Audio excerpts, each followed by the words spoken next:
Okay, let's do 2 of the practice problems from the assignment. We're going to do 5 and 8. All right, where's my chalk? Here we go. What is 5? Can anyone read it off to me? X to the 4th. X to the 4th power? Natural log of X. Natural log of X. Okay. So this one is, what rule? What rule do we use? Which one of our derivative tools do we use for this problem? I'm sorry? The negative power law. I don't. So 1 over x. 1 divided by x? Okay, that is the derivative of the natural law. You're correct. Excellent. Which of our derivative tools do we use for solving this? And when I ask that, we've got the product rule, the quotient rule, the chain rule. We use the product rule. Excellent. If we're using the product rule, we've got to say what g of x is, and we've got to say what h of x is. What's g of x? X to the 4th. X to the 4th. Excellent. All right, and what's h of x? The natural log of x? Excellent. All right. So then what is our derivative?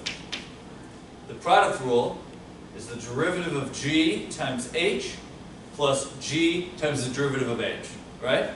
So then what is the derivative? So derivative of g is what? 4x cubed. We multiply by h, and what's h? I'm sorry? Because it's the derivative of g times h. So what's h? Yep, the natural log of x. All right.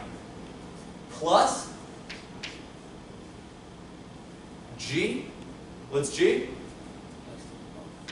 X to the power of 4. Times the derivative of h. What's the derivative of h? 1 over x. So there we go. There's our derivative. Now we can actually simplify this because x to the 4th divided by x is x to the cubed, or x cubed, right? So this would be 4x cubed natural log of x plus x cubed. And we see that we've got x cubed in both terms, since we can factor that out. So you have x cubed 4 natural log of x plus 1. That's just a simplified version. Any questions on that? Does that make sense?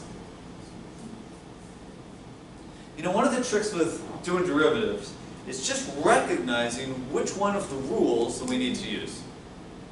Is looking at an equation and saying, okay, is that one function, or is that 2 functions multiplied together? Or is it a function divided by another function? Or is it a function inside of another function?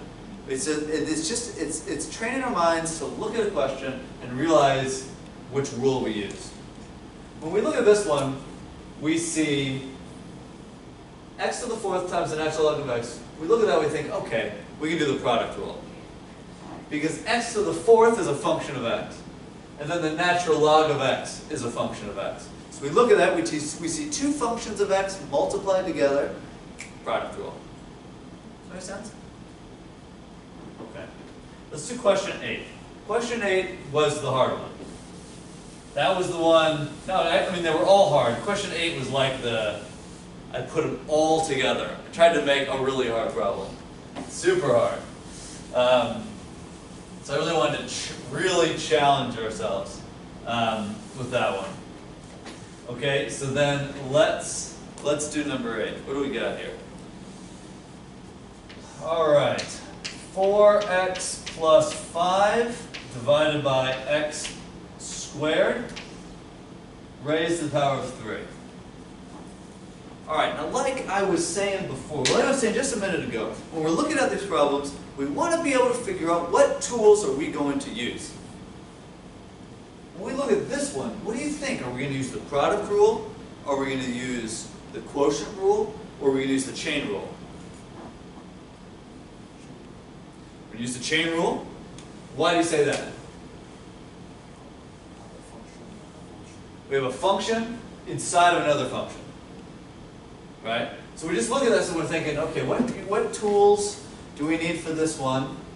We look at it and say, okay, we have this function, and it's inside of this cubed function, right? So there's a function inside of another function. That means chain rule, for sure. Okay. Whenever we need the chain rule, what do we need to do? We need to identify what the inner function is, and then we need to identify what the outer function is. Okay? So let's do that first. What's the inner function? Lori? It's 4x 4x 4x plus 5 plus 5. over x squared. Excellent. Excellent. And if that's the case, oh, I need to rewrite this. What is the outer function? And the function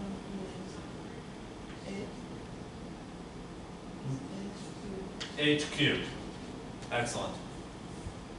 Okay, now if that's the case, right, the derivative is the derivative of the outer function times the derivative of the inner function. Okay? And now, when we get to this stage, we realize we need another tool.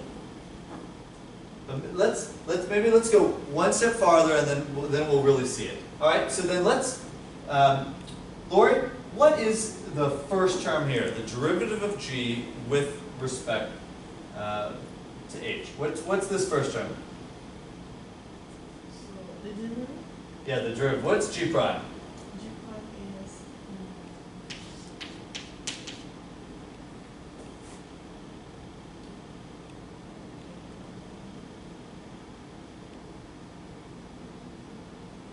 3 Excellent. 3 h. squared. Excellent. Excellent. Okay, so we have that first term. Okay. Now, we're going to go to the next step. What do we need here? We need h prime here. So we come over here, we say, okay, I need to take the derivative of h. But wait a second. We look here and we think, we need another rule. The chain rule is not enough. We need the chain rule, but we also need what? What do we need to find the derivative of this? The quotient rule. So we look at this and we think, well, how do I get the derivative of that? Ah, wait, that's a fraction. There's a function of x on top, and there's a function of x on the bottom. That means I need the quotient rule. Alright? So what makes this question hard? I need to use multiple rules to get the answer to this question. One way to think about it is that we want to be systematic. Figure out the rule you need, and then go step by step. So as we do this, the first thing we see is we need the chain rule. So then we apply the chain rule, and then as we apply it, we realize that we also need the quotient rule. So now, let's apply the quotient rule. Okay? So, I'm going to write this down here. 3h squared times h prime. Okay? So now we're going to come up here and we're going to solve for h prime. Okay? Alright. So h of x is 4x plus 5 over x squared. Alright. Now I need to figure out what the top function is and what the bottom function is. So allow me to create two new names.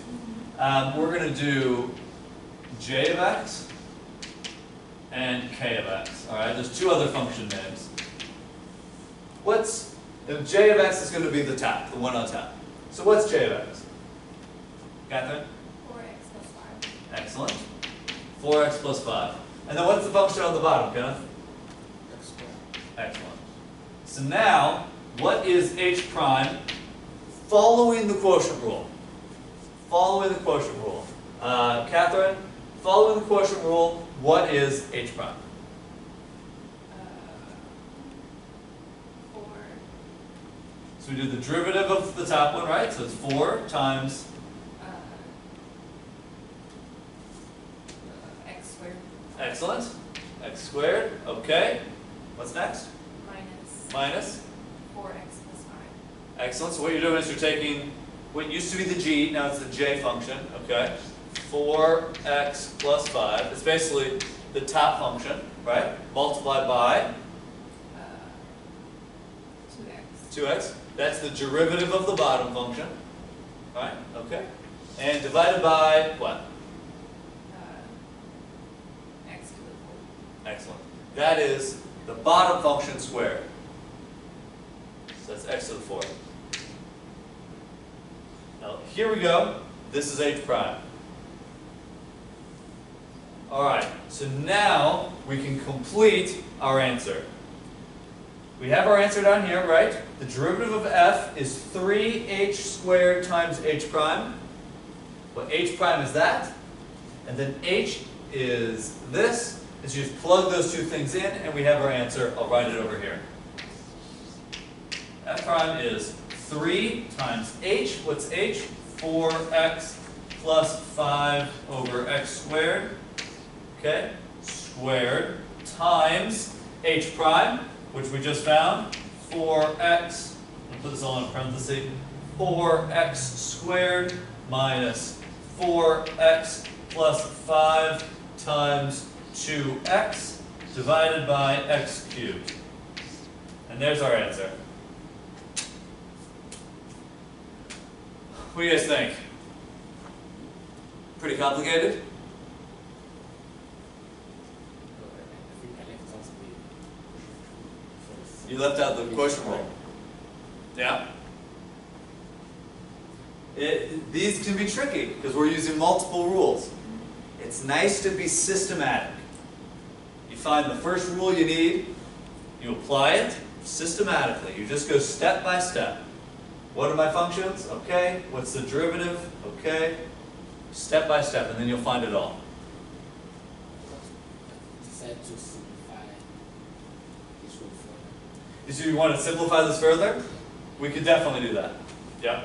Because we could distribute this squared, right? We could do the top squared, and then x squared squared, which would be x to the 4th, right? And then you multiply the two tops, you multiply the bottoms. So we could simplify this. That would be a lot of algebra, and as much as I love algebra, and as much as I want us to get practice with algebra, I don't think we'll take the time right now. Yeah. Okay, so there's our answer. And I think at that, we'll move on to the next topic.